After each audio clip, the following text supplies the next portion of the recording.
All right. How's it going, guys? Welcome. Thank you so much for tuning in. As you can tell, I have no tabs open. But I appreciate you guys checking in tonight. Listen, just wanted to give you a quick channel reminder. I do plan on having at least one live stream a week, and you can expect those to take place every Friday night. This one's a lot later than I would have thought. I feel like today I'm pretty much just playing catch up in everything that I have to get done. So I definitely am going to be up late tonight. But I just wanted to get this live stream out for you tonight and sort of talk about the winter weather that's expected for the Northeast New England. Now, there has been some talk about the Northeast New England experiencing a nor'easter this weekend into early next week. I just want to quell those concerns because it is not going to be a nor'easter. As a matter of fact, it is going to be a nor'easter without the snow component and instead just mostly rainfall. And we're going to sort of dive into why that is here in just a moment. But if you are new to the channel, if you're new to our live streams, if you haven't already, be sure to like and subscribe, as well as share this content with family and friends who are impacted by anything we talk about tonight during this discussion. Also, one thing I am going to plug as well is our website, Prestige Weather. We'll talk about that more later on, but it is the name of our channel. We are also a weather platform that provides not just, of course, the videos you see tonight, but also we provide weather consulting services. So if you are in the commercial space, whether that be snow removal, landscaping, even events, outdoor events, and sports, outdoor sports events going into the spring and summer months, and you're looking for some really good weather consulting and need to know what's going to be happening, we are your trusted eyes to the skies. If you want more information on that, prestigeweather.com. You can also email us, prestigeweather@gmail.com. Anyway, let's talk about what is expected here this weekend. I've already sort of alluded to it. And before I even go any further, too, I want to just let you know I will be taking questions. So if you have any questions during the live stream that you'd like for me to answer, comments, I'd be happy to respond to those. And if you're watching this stream later on, and this isn't live for you, and you're watching this the day after, if you still have questions regarding the forecast or anything you would like for me to touch on, still I recommend you posting those in the comments below, because I'd be happy to answer that too.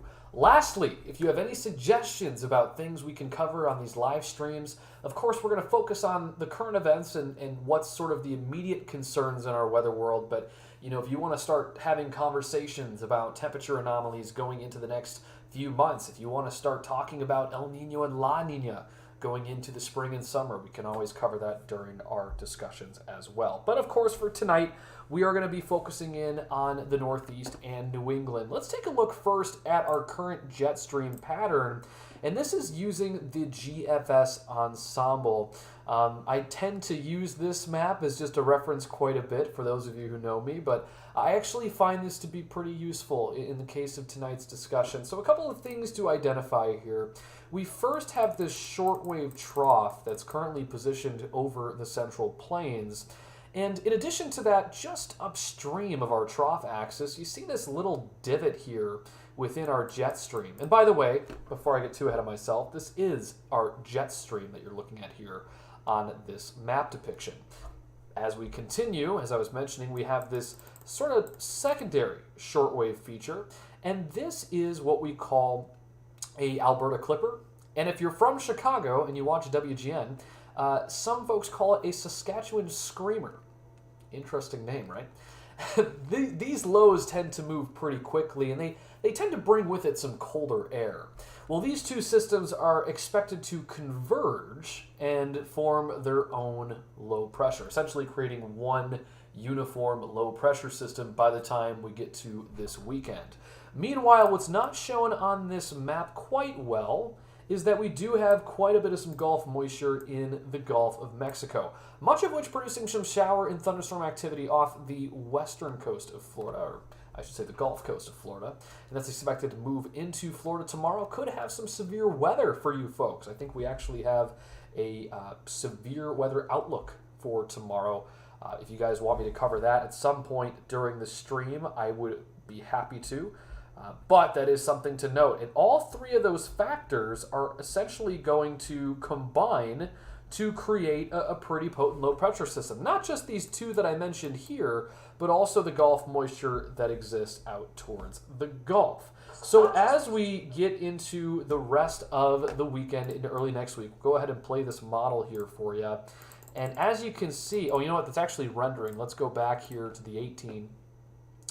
As we go forward, we see a little bit of a consolidation on our trough axis, becomes a little bit more negatively tilted by the time we get to Sunday afternoon, essentially centered over the southeastern part of the United States, encompassing Florida, the Carolinas. That will continue to move off towards the northeast. Now, this is the true sign and the true telltale catalyst I want to show you here. Just looking at this trough axis, you would suspect that that's a nor'easter. I mean, that's a classic nor'easter in any other environment, right? You got this low pressure that rides up the Carolinas, rides up the eastern seaboard, and with it is bringing a whole bunch of Atlantic moisture advection, and then you get cold air to wrap around the backside of it. There's just one problem. While you might have the low pressure or this trough in the right place, you don't have enough cold air on the backside to produce snowfall. And let me be careful when I say that. I'm not saying that nobody's going to get snow. Oh, quite the contrary. Somebody is going to get snow, and that somebody is going to be Ontario and Quebec out of this synoptic scale system. But as far as the East Coast is concerned, as far as New England is concerned, not really existent here. We'll play a radar loop here in a moment sort of depicting this in action. That's a big deal, right? And how do we know this? Well, because here's our polar jet off towards the upper Midwest. So our cold air is well displaced towards the west, to where not a lot of cold air intrusion is going to take place until after the system moves through. So look, if you're in the eastern Great Lakes, I mean, let's be careful when we say this. I'm not saying that nobody's going to get snow. I'm just saying from the broad scale point of view, when we talk about a classic nor'easter, by any stretch of the imagination, we're not going to see that at all. We're not going to see this widespread snow regime. Instead, the best thing we'll see out of this is actually lake effect snowfall that ensues for the eastern Great Lakes as that system continues to move off towards the northeast.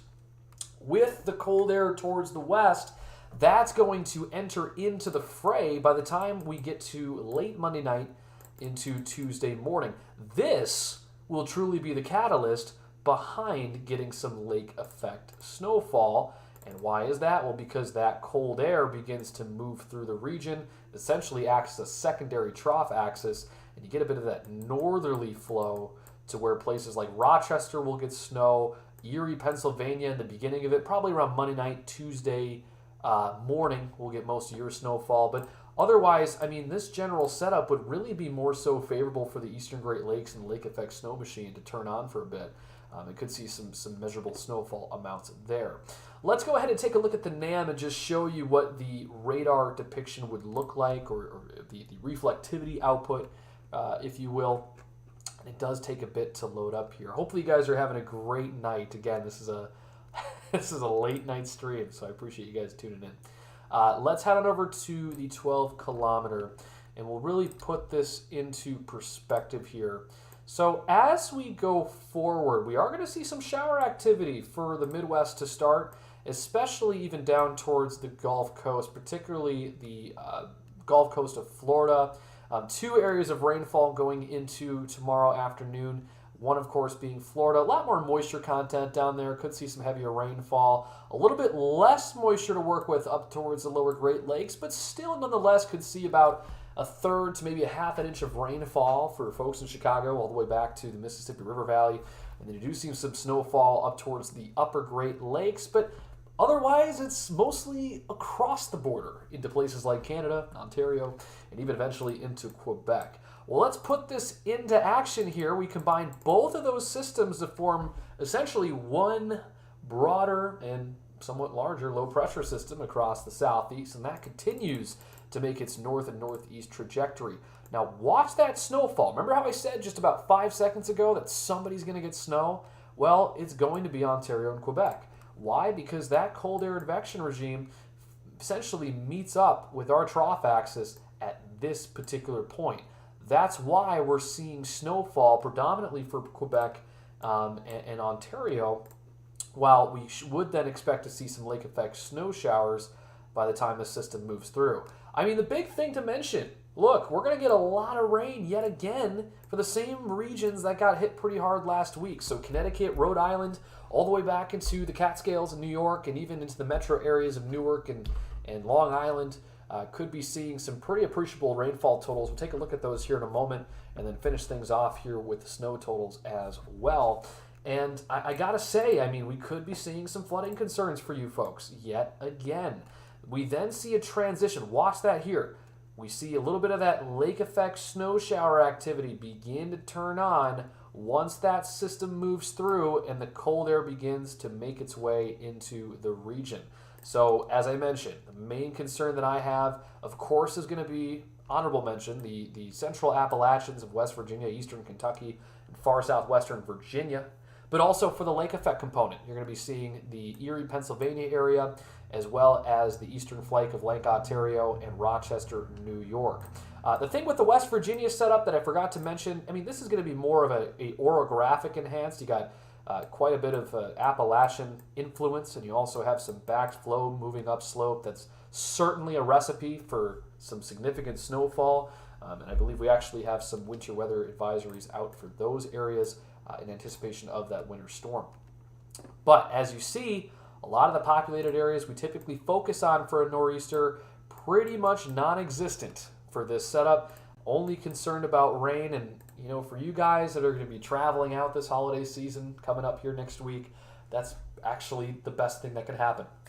There still could be some pretty strong winds with this system, so don't be surprised if you see some sort of delay in your flight plans, but at least it's not going to be a snowstorm. So I guess there's some good news in that respect. So, as promised and as advertised, let's take a look here at our precipitation totals. And keep in mind, this is just using the NAM, but when we have sort of broad-scale systems like this, we tend to get pretty similar outputs in rainfall. It tends to be a bit different once we start to factor in convection, and the NAM even still might be picking up on some of that. So we'll compare a couple different models here for the discussion. Why don't I get to discuss notifications, shaking my head? It's all good. What's going on, Tyler? Welcome to the stream, man. Thank you so much for tuning in, my friend. And by the way, Ty, hey, if you had any questions you want me to go over here towards the end of the discussion, go ahead and post those down in the comments below. Happy to talk about that. But the YouTube notifications, they are, damn, I mean, sometimes they're a pain in the ass. They really are. But, you know, to each their own. It's YouTube. But anyway, take a look here at the NAM. We got quite a bit of rainfall totals. I mean, look at this. Anywhere between, say, 2 to 3 inches across the board from the Appalachian mountain chain all the way back east into some of our populated areas. As I mentioned before, the same areas that got rainfall last week. Well, here comes round 2. Going to be seeing a couple inches of rainfall for places like Connecticut, Rhode Island, and even towards the Chesapeake Bay area of the mid-Atlantic. If we look at a similar model, though, I mean, not necessarily similar, we'll actually transition more to a global deterministic point of view. But if we take a look at the GFS, pretty similar output, right? And this makes sense. I had this conversation with somebody we were doing a consultation with earlier, and you know, I was talking about the fact that when you have stratiform precipitation, in other words, light to moderate rainfall, really doesn't quite matter what model you pull from. You'll find that they actually put out similar inputs or outputs. The only time you start to get a little bit of some differentiation between our model solutions is when you start to factor in heavier bands of convection. That goes for both snow squalls when it comes to the winter, as well as severe weather season when we're talking about those multi-clustered thunderstorms or really deep supercell convection that sometimes can produce some pretty heavy rainfall amounts locally. But as we see, still general consensus of about 2 to 3 inches of precipitation, right? This is also factoring in snowfall, but for the most part, you know, if we're having a conversation about eastern Pennsylvania, upstate New York, even back towards, again, the New England area, this is mostly going to be rain, so we can go ahead and quantify that as rain. Yes, yes. Amen, Tyler. So that takes care of it for the rainfall side. I guess I'll show you the snowfall here as of this evening. And of course, it is subject to change. But as you can see loading in, and it's not loading in, probably. So let's go back one run here. I believe earlier today there was some, I think we had a solar flare earlier today that impacted like Discord and a bunch of different programs. I haven't checked the National Space Weather Prediction Center, so you guys in the comments will have to confirm that. But I mean, Discord was like down for quite a while, like 2 hours ago. And there was some speculation as to whether or not that was caused by some solar activity. Pretty interesting stuff. Yeah, so my model here is not fixing. Let me go back to the GFS. And if I can go to winter, I guess that is not rendering. Let's actually head on over then to the GFS ensemble and see if that is going to load in. And I guess it's not. Let me try refreshing once more. By the way, guys, if you're just tuning in, if you have any questions, go ahead and post those down in the comments below. Yeah, it is freezing. Speaking of solar flares. Awesome. So my stuff is actually freezing quite a bit. So I guess we will have to hold off on that. And it might be my internet going out. Oh, wait, no, wait, hold on. I think it's loading back in. Let's hold on, folks. It's just taking an awfully long time, which is quite concerning. Let me see. I guess it's not going to work. Technology will not cooperate with us tonight. Well, anyway, what I was going to show you was the snowfall totals, no longer on my screen, but they were ranging anywhere between about 2 to 4 inches of snowfall, particularly along the eastern Great Lakes, as well as even more higher totals than 2 to 4 for places like West Virginia, who are going to see more of that orographic lift with some of our snowfall. So, you know, at least towards the Northeast and New England, that's the general range for our lake effects snow totals. And then, of course, higher amounts possible with the lake effect by the time we get to Tuesday morning and afternoon as WeatherBELL literally loads in. It seems like it's having some technical issues. But then with the West Virginia, Mid-Atlantic, Appalachian setup, definitely going to be more than that. Didn't have a chance to check the snow totals, but I believe it has met winter storm criteria. So, you know, we could be seeing definitely higher amounts, you know, certainly 6+ inches, especially even higher at some of the more higher elevations. So I hope you guys did enjoy the live stream tonight. I do apologize. Again, technology is not cooperating tonight, as has been the case for a lot of us in the United States and over the last few hours. So thank you guys so much for tuning in. If you enjoyed the live stream, be sure to like, be sure to subscribe, and we'll be doing the, and if we have a major event, I may do another one even sooner than that. So we'll keep you posted. And by the way, be sure to check us out, prestigeweather.com, if you're looking for some weather consulting services for either your business or yourself. We'd be happy to provide those. Our plans start at only $4.99 a month. You can get more information at prestigeweather.com. And if you're somebody that has a business that is looking to get weather consulting services pertaining to, again, your business, go ahead and shoot us an email, prestigeweather@gmail.com. Hey, have a great rest of your night. If you have any questions in the meantime, post those down in the comments below because I see them and I'm sure going to answer them. And we will see you back here next Friday on our next live stream. And I may do one earlier, so be sure to subscribe, hit the bell notification, and we'll see you guys next time.